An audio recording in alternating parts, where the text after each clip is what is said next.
చిట్ట చివరి ఆఫ్రికన్ దేశం నుండి తొలి యూరోప్ దేశంలోకి పెద్ద ఎత్తున జరిగిన చొరబాట్లు 13 కిలోమీటర్ల సముద్రాన్ని ఈదుకుంటూ వచ్చి ఆ పైన స్పెయిన్‌లోకి చొరబడి కుటా ప్రాంతంలోకి వెళ్ళి ఆ ఊర్లో మొత్తం సర్వనాశనం చేసి ఇళ్ళు లాక్కుని మహిళల్ని చంపి లేదా మహిళల మీద అత్యాచారాలు చేసి ఇళ్లల్లో వాళ్ళని తరిమేసి అరాచకం చేసిన వాళ్ళని ఇప్పుడు స్పెయిన్ ప్రజలు వెంటపడి కొడుతున్నారు.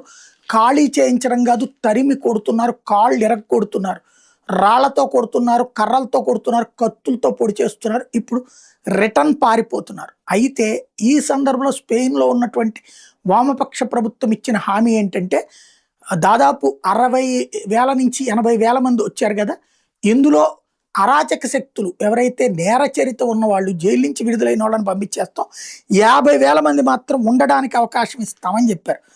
ఆ 50,000 మంది అవకాశాన్ని అందిపుచ్చుకోవడానికి మొరాకోలో నుంచి పాకిస్తాన్ వాళ్ళు దూరిపోయారు. ఇప్పుడు పాకిస్తాన్‌కి సంబంధించినటువంటి కొంతమంది ఇప్పుడు ఈ స్పెయిన్‌లో రక్షణ కోరుతున్నారు. తద్వారా స్పెయిన్‌లో అడుగుపెట్టడం అంటే 28 యూరప్ దేశాల్లోకి షెంజెన్ వీసాల దాకా దర్జాగా ఆ వీసాలతో దర్జాగా తిరగొచ్చనమాట.